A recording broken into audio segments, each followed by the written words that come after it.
नमस्कार, आप देख रहे हैं सीधी बात। मैं हूं राहुल कमल और आज हमारे खास मेहमान हैं बीजेपी के वरिष्ठ नेता और मोदी सरकार के मंत्री राजीव प्रताप रूडी। तो मानसून सत्र ना ही हो तो बेहतर है, क्योंकि काम तो कुछ होगा नहीं। आपने तय कर दिया क्या? विपक्ष ने तय कर दिया। विपक्ष तो कौन सा पहले विपक्ष ने काम करने देने में अपनी सहमति रहती है, कभी नहीं रहती है। ये सामान्य राजनीतिक प्रक्रिया है, इससे कोई बहुत परेशान होने की जरूरत नहीं है।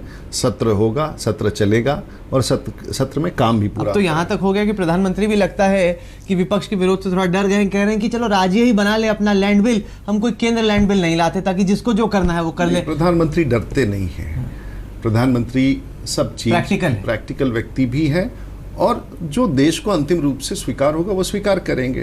और ये तो लेकिन कहीं ना कहीं एहसास है कि गलती हो गई। नहीं, कोई गलती नहीं हुई और हमारा ऐसा मानना है कि हमारी सरकार गरीब, मजदूर, किसान, बेरोजगार, महिलाएं, अल्पसंख्यक और अनुसूचित जाति के लोग, ट्राइबल लोगों के लिए काम करती है। बीजेपी पिछले सदन में सीना तान के कह रही थी कि एक भी घोटाला नहीं हुआ हमारे अब तक। बजट सेशन में आप बोल रहे थे एक भी घोटाला नहीं। अब पिछले 8 हफ्ते में चार बड़े बड़े आरोप। व्यापम घोटाला ले लीजिए। आरोप और घोटाले में फर्क होता है सर। व्यापम घोटाला ले लीजिए। अब तक मध्य प्रदेश की सरकार उसकी जांच कर रही थी, एक भी मर्डर का केस रजिस्टर नहीं हुआ। सीबीआई को दिया 48 घंटे के अंदर 2 एफआईआर रजिस्टर कर दी मर्डर की। तो इन्वेस्टिगेशन हो रहा है ना। तो 4 साल तो नहीं हुआ जब तक मीडिया ने बवाल नहीं मचाया इसका। जब तक मीडिया ने दबाव नहीं डाला आप लोगों पर। मध्य प्रदेश में बीजेपी की सरकार क्या कर रही थी तो हम देख ही रहे थे। कोर्ट ने स्पष्ट रूप से कह दिया कि बिल्कुल जांच ठीक चल रहा था। कोर्ट ने कहीं ये नहीं कहा कि सीबीआई को 48 घंटे में मर्डर नजर आता है, जहां मध्य प्रदेश की पुलिस को 4 साल में मर्डर नजर नहीं आता। देखिए उसके बाद उनको अनुसंधान करने दीजिए। अनुसंधान करके जो परिणाम आएंगे, अब तो सीबीआई को सौंप दिया गया ना। आप तो इतने दबाव में सौंपा ना, आपकी शुरुआती सोच नहीं। ये सरकार की इच्छा होती है तभी केस सीबीआई को जाता है। आप चाहे 20 बार कह लें। अब तो इस देश में आप सब लोग टेलीविजन वाले केस भी रखते हैं, केस भी बनाते हैं, उसके बाद बहस भी करते हैं। बहस करके फिर जस्टिस भी 4 साल क्या हो रहा था मध्य प्रदेश में तो पूरे देश ने देख लिया ना। और उस रिपोर्ट में भी कुछ नहीं निकला, आगे भी कुछ नहीं निकलना। आपके लिए आप अभी मंत्री होकर कैसे कह सकते हैं कि सीबीआई कुछ निकाल नहीं पाएगी? आप दौड़ डाल रहे हैं क्या? दबाव कमाल है साहब। आप कैसे कह देंगे? हमारा ऐसा मानना है कि हमने कोई गलती किया ही नहीं, इसलिए कुछ नहीं आएगा। तो फिर क्या? यही तो मैं कह रहा हूँ कि और भी जो एसटीएफ ने एसआईटी ने जो जांच किया था उसमें कुछ नहीं आया। आगे भी आपने निकला ही नहीं ना सर। सीबीआई वहां जाके 48 घंटे में मर्डर की बाकायदा एफआईआर, मर्डर की नम्रता दामोर कोई कहीं भी अगर प्राथमिकी दर्ज होता है तो उसमें लिखा जाता है, फिर अनुसंधान होता है और उसमें तथ्य आते हैं। उसके बाद तो उनको दिख रहा था ना, उनको पहले से दिख रहा है। देखिए आप नहीं दिख रहा था। पुलिस को दिखा, उसने जब तक मध्य प्रदेश की पुलिस जांच कर रही थी सर, जब तक हम लोग सीबीआई भी तो आप बार-बार कहते वो ये कह रहे थे कि एक भी संदिग्ध मौत नहीं है। ऐसा है, सारी की सारी सुसाइड है। आज तो आपने कहा कि राज्य सरकार निष्पक्ष नहीं कर रही है।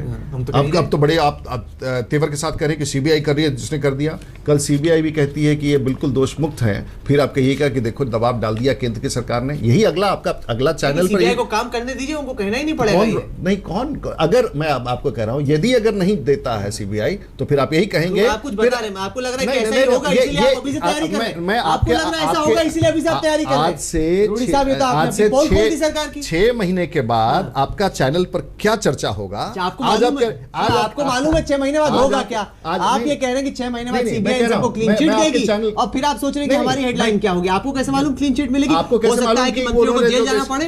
ये भी तो हो सकता है। लेकिन मैं ही कह रहा हूं कि आपको कैसे मालूम 6 महीने बाद क्या होगा? सर मैं कह रहा हूं, मैंने आपको क्या कहा? मैंने कहा कि 6 महीने बाद हो सकता है कि क्लीन चिट मिले। जांच करके सीबीआई कहती है कि ये सब लोग निर्दोष हैं, फिर आप कहोगे कि इस केंद्र की सरकार ने अगर ईमानदारी से जांच होगी तो नहीं कहेंगे। राहुल जी आप याद रखेंगे, जब बाकी लोग कहेंगे ना तो आपका 2 घंटे का शो इसी पर चलने वाला है, क्योंकि आप इसी प्रकार से अपना दुकान चलाते रहेंगे। ईमानदारी से काम करेगी तो कोई कुछ अगर आपको कैसे लग रहा है कि सीबीआई ईमानदारी से काम नहीं करेगी? आपके ऊपर निर्भर है। वो आपने कैसे कह दिया? यदि हम तो मान के चल रहे हो कि ईमानदारी से करेंगे। आपने यदि कहां से लगा, आपने फिर से यदि कहां से लगा दिया? वो तो डिपेंड करता है ना, डिपेंड करता है। तो वो डिपेंड करता है कि सीबीआई का अच्छा 6 महीना हो, साल देख लेते हैं क्या निकलता है। तो आपने मुझे तो लग रहा है आपके तर्क सुनकर कि आप जानते हैं कि सीबीआई की जांच में क्या निकलेगा। बार-बार आप कह रहे हैं कि 6 महीने बाद ये होगा, 6 महीने बाद ये होगा। इसलिए मैं कह रहा हूं कि एक तो आपको बड़ी खुशी होगी सीबीआई आया, उसने एफआईआर कर दिया। फिर जब मैंने कहा कि 6 महीने के बाद अगर परिणाम उस पक्ष में नहीं आते हैं जो आप चाहते हैं तो फिर आप चलाएंगे कि साहब नहीं, ऐसा नहीं हम लोग करते हैं, बेवजह नहीं करते। आपका नहीं, बेवजह नहीं, आपका दुकान ही इस विषयों पर चलता है। सर ऐसा है ना कि 4 साल आपकी सरकार, आपको एक तो आपको देश की जनता से माफी मांगनी चाहिए। आज तो आप लोग इन्वेस्ट केस भी यहीं दर्ज करते हैं टीवी चैनल पर, इन्वेस्टिगेशन भी यहीं करते हैं, जस्टिस भी यहीं पर देते हैं और फांसी भी यहीं से सुना देते हैं। मीडिया आवाज उठाती है उसी के बाद मीडिया अमीर लोगों के खिलाफ, मीडिया जो और भी आवाज हैं उनके खिलाफ कानून की कड़ियां बढ़ती है वरना नहीं बढ़ती। अच्छा, इस देश में जो कुछ भी हो रहा है ये हकीकत है आज की देश नहीं, जो कुछ भी इस देश में हो रहा है। अब तक तो शिवराज सिंह चौहान को एक भी मर्डर नजर नहीं आ रहा था श्रीमान, और उसके बाद अगर सीबीआई को नजर आने लगा, पड़ताल खोली वहां पे जाके। वही मैं कह रहा हूं। और इसके बाद अगर श्रीमान इसके परिणाम अगर कुछ और आते हैं तो फिर आप लिखेंगे कि साहब ये हम क्यों लिखेंगे? अगर सच निकलेगा तो हम क्यों निकलेंगे? तो इस देश में जितना भी जस्टिस हो रहा है, जो कुछ भी हो रहा है वो मीडिया ही कर रहे हैं। हाँ, आप यही कह रहे हैं, आप यही कह रहे हैं। नहीं कह रहे हैं, हम कह रहे हैं कि अमीर लोगों को, चलाते रहिए, वीआईपीज़ को, नेताओं को बचाने की कोशिश की जाती है। उसके खिलाफ न केवल मीडिया बल्कि जुडिशरी, सबको आवाज, जनता को आवाज बुलंद करने का वक्त आ गया है सर। ये अहम बात है। तो चलता ही रहेगा एकदम। लेकिन आप लोग का कहने का मतलब है कि जो कुछ भी इस देश में हो रहा है, जो कुछ भी देश में हो रहा है वो सिर्फ मीडिया कर रही है, बाकी व्यवस्था में तो कोई है ही नहीं। हम बोलते हैं, ये बताइए, जब मीडिया बोलते हैं, जब मीडिया बोलती है तो देश चलता है। सर ऐसा यही एजेंडा है। ये मुगालते में हम नहीं रहते। आप यही बोल ही रहे हैं कि हम करते हैं तो होता है। हम पर सच्ची बात है, मैं व्यापम का आपको केस दे रहा हूं। एक हफ्ते की आज तक की तहकीकात और पूरा केस बदल जाता है। अब तक एक भी मर्डर नजर नहीं आता, उसके 48 घंटे में 2 मर्डर के केस हो जाते हैं। आप शायद अनुसंधान की व्यवस्था से अगर कोई केस दर्ज करता है, इसका मतलब फैसला सुना दिया सर, उसको प्राइमा फेसाई दिख तो रहा है मर्डर का केस। प्राइमा फेसाई तो मर्डर का केस आप देखने को ही तैयार नहीं थे ना। अगर आपकी नजरिया वो थी, पिछले वाले की नजरिया वो नहीं थी, लेकिन अगर तथ्य वही है तो आज आप कैसे जानते हैं कि वो मर्डर है? आप कैसे, कम से कम उसकी तहकीकात तो सर, क्योंकि डॉक्टर में ऑटोप्सी रिपोर्ट में लिखा हुआ है। आपको सर, डॉक्टर ने पोस्टमार्टम रिपोर्ट में लिखा हुआ है कि मर्डर का केस है, लेकिन पुलिस अधिकारियों को मर्डर नजर नहीं आता। सबसे बड़ा कठिनाई है कि आप सब कुछ करना, आज अफसर की भूमिका निभाना चाहते हैं, आप जस्टिस की भूमिका निभाना चाहते हैं, आप इन्वेस्टिगेटर पुलिस की भूमिका निभाना चाहते हैं, आप आपस में एक दूसरे को बचा लीजिए, और आप अपना चैनल भी चलाना चाहते हैं। आप आपस में एक दूसरे को बचा लीजिए। कभी नहीं होता है, कोई नहीं बचाता है, बड़े-बड़े लोग जेल जाते हैं। सर, डॉक्टर पोस्टमार्टम रिपोर्ट में कहता है कि मर्डर का केस है, लेकिन पुलिस कहती है कि नहीं मर्डर नहीं है, तो सुसाइड है। यही पर तो आप तय करना चाहते हैं ना सब चीज। आप लोग आज कल सबसे पावरफुल कौन है? आपके यहाँ कोई भी समाचार है चला दिया, अगले को मौका भी नहीं मिलता है बताने का। आज जब 1 साल पहले, 1 सेकंड सर, जब 1 साल पहले कांग्रेस पर मीडिया आरोप मर रही थी, कह रहे थे? तो हर दफा हर आरोप पे आप कहते थे अश्विनी कुमार का इस्तीफा हो, अशोक चव्हाण का इस्तीफा हो, पृथ्वीराज चव्हाण का इस्तीफा हो। और सच निकला तो आरोप लग रहा, सच निकलने से बहुत पहले, तहकीकात से बहुत पहले आरोप लगने पर ही आपने इस्तीफा मांगा है। तो अभी भी विपक्ष मांग, अब तो आप नहीं मांग, अब आपको लग रहा है कि मीडिया बड़ा गलत कर रहा है। फिर आप कंफ्यूज, आप आज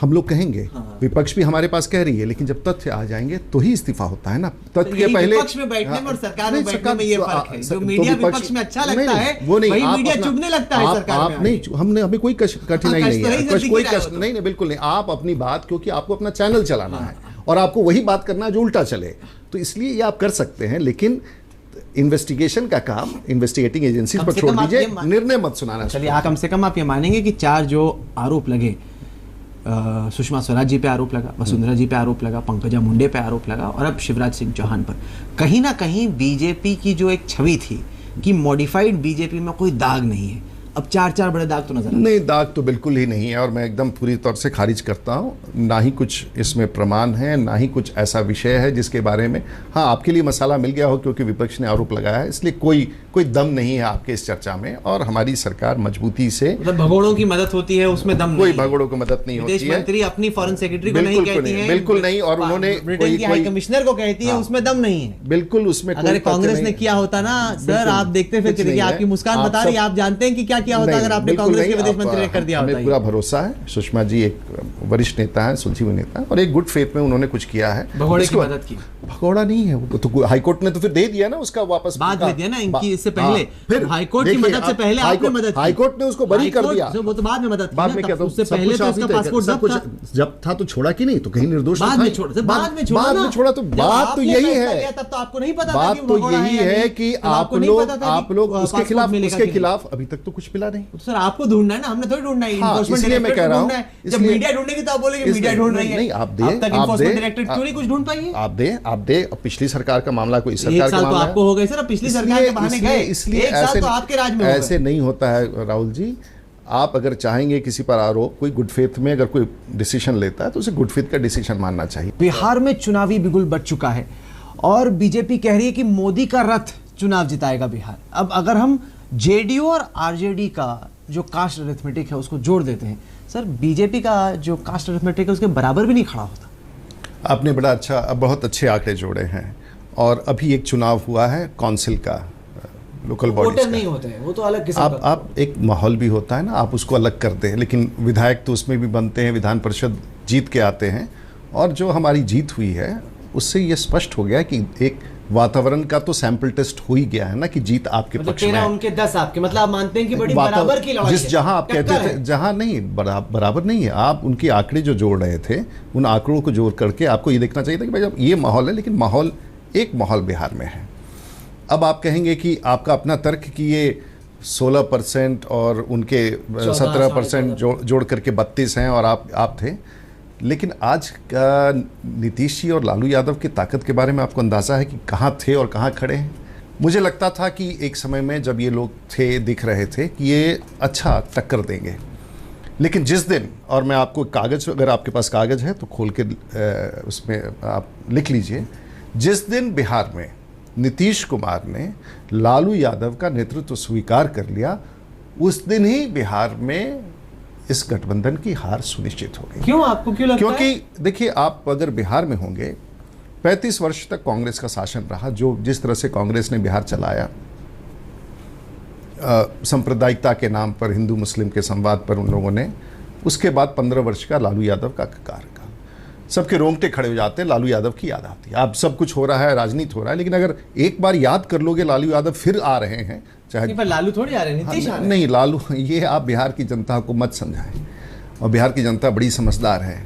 और नीतीश कुमार ने बेचैनी में, देखिए नीतीश कुमार जी का राजनीतिक आधार बिहार में स्थापित ही हुआ था लालू यादव के खिलाफ खड़े होकर के। कि उल्टा लोग कहेंगे कि लालू तो बैकग्राउंड में रहेंगे, नीतीश मुख्यमंत्री रहेंगे, वो तो स्वच्छ छवि का आदमी मुख्यमंत्री बन सकता है। आप तो उल्टा मतलब निकाल रहे हैं। देखिए, मेरा इंटरप्रिटेशन यही है। आप बिहार में, अगर बिहार के बारे में आप जानना चाहते हैं, ये आज आपको सुनने में अटपटा लग रहा होगा, लेकिन नीतीश कुमार उसी दिन समाप्त हो गए जिस दिन उन्होंने लालू यादव से हाथ मिला लिया। और लालू यादव के बारे में कोई चर्चा करने की आवश्यकता नहीं है। मतलब मैं तो छपरा में खुद चुनाव नहीं लड़ सकते हैं, वो जेल सजा होने के कारण वो चुनाव नहीं लड़ सकते हैं। उन्होंने अपने पत्नी को लड़ाया, जो पूर्व मुख्यमंत्री रह चुकी हैं। किस तरह से चुनाव में हार हुआ। अब इस बार जात पात का ये बंधन टूटेगा, और एक माहौल है बिहार में, और हम आपको दावे के साथ कह सकते हैं जो माहौल है बिहार में वो भारतीय जनता पार्टी के पक्ष में, और हमारे साथ जो हमारे साथी हैं। सर, आपके साथी तो आपसे परेशान है। कौन? कुशवाहा कहते हैं हम सीएम बनेंगे, मांझी कहते हैं रामविलास पासवान को सीएम बना दो, बड़ा अच्छा उम्मीदवार है। बीजेपी को समझ ही में नहीं आ रहा सीएम किसको बनाना है। आप कम से कम हमारे नेताओं के बारे में जाने कि हमारे नेता बड़े समझदार नेता हैं। कम से कम इच्छा तो जगा के रखते हैं कि कम से कम इच्छा है, कल कुछ भी हो सकता है, कौन जानता है कि क्या हो सकता है, लेकिन हम एक टीम में हैं। बातचीत हर टीम में कैप्टन का है, वो कहते हैं कि मैं कैप्टन हमारे यहाँ कौन है तय नहीं हो पा रहा। हमारे यहाँ कोई संकट होने वाला ही नहीं है, आपको मैं बता दूं। और ये जितनी बात रखी जा रही है, मांझी जी एक सुलझे हुए नेता हैं साहब, उनके बारे में आप लोग को अंदाजा ही नहीं है कि कितने सुलझे हुए नेता हैं। और जिस प्रकार से नीतीश कुमार ने अपमान करके उन्हें हटाया, नीतीश को आपको याद होगा, वो वही मैं कह रहा हूँ।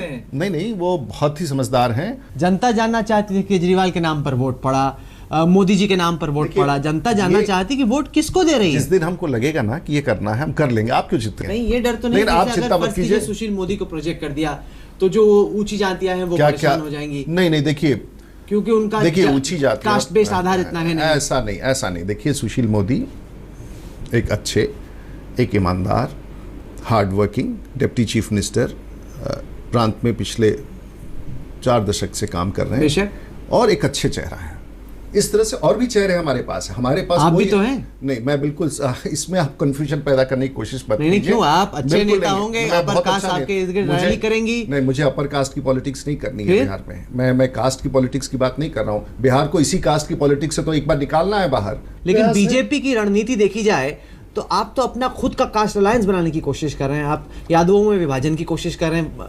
देखिए, आरजेडी के यादव नेता तोड़ के ला रहे हैं। आप दलितों को खींचने की कोशिश कर रहे हैं, महादलितों को खींचने की कोशिश कर रहे हैं। आपकी पूरी जो बिहार की रणनीति है वो खुद कास्ट बेस्ड रणनीति है, और आप कहते हैं कि जात के ऊपर आपको उठ के देखना है।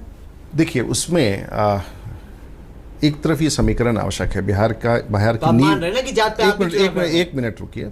मैं कहता हूँ कि बिहार ऐसे ही है। मैं अगर जिस समाज से अगर मैं नहीं आता हूँ, अगर तुम मुझे छपरा से टिकट पार्टी नहीं देगी, मैं जानता हूँ ये बेसिक्स मिनिमम रिक्वायर, लेकिन सोच इससे आगे होना चाहिए कि एक बार इस समीकरण, इसके कॉम्बिनेशन से हम रास्ता कुछ नया भी तय करते हैं। मतलब क्योंकि नीतीश कुमार ये आरोप लगा रहे हैं कि बीजेपी बेइंतहा पैसा लुटा रही है, कि किसी भी कीमत पर बड़े बड़े एसी वाले रथ निकल रहे हैं, बड़ी बड़ी पटना में सबसे ज्यादा होर्डिंग किसका लगा हुआ है? नीतीश कुमार का लगा हुआ है। महंगे महंगे रथ किसके निकल रहे हैं? रथ बोलेरो गाड़ी में अगर हम रथ निकाल दे तो पैसा खर्च होता है। चुनाव लोगों ने पैसे दिए हैं, मेंबरशिप में पैसे आते हैं, हमारे पास पैसे हैं और हम लोगों ने उसको अपने खाते से निकाल करके बीजेपी के खाते से उसमें लगाया है। केजरीवाल उनकी मदद के लिए बिहार में चुनाव प्रचार करें। केजरीवाल दिल्ली तो उनसे चल ही नहीं रहा है, वहां बिहार जाएंगे प्रचार करने के लिए। पहले दिल्ली की जनता ने वोट दिया, पहले काम तो करना शुरू कर दे। रूडी जी, आपने हमें वक्त दिया, इसके लिए आपका धन्यवाद। तो ये थी राजीव प्रताप रूडी से आज की सीधी बात। ये कार्यक्रम आपको कैसा लगा? आप अपनी राय हमें ईमेल के जरिए भेज सकते हैं। हमारा ईमेल का पता है sb@aajtak.com। साथ ही साथ इस कार्यक्रम को आप हमारी वेबसाइट पर देख सकते हैं, जिसका पता है www.aajtak.in/सीधी बात। तो अगले सप्ताह एक बार फिर से मुलाकात होगी। तब तक के लिए देश और दुनिया की बाकी खबरों के लिए आप देखते रहिए आज तक।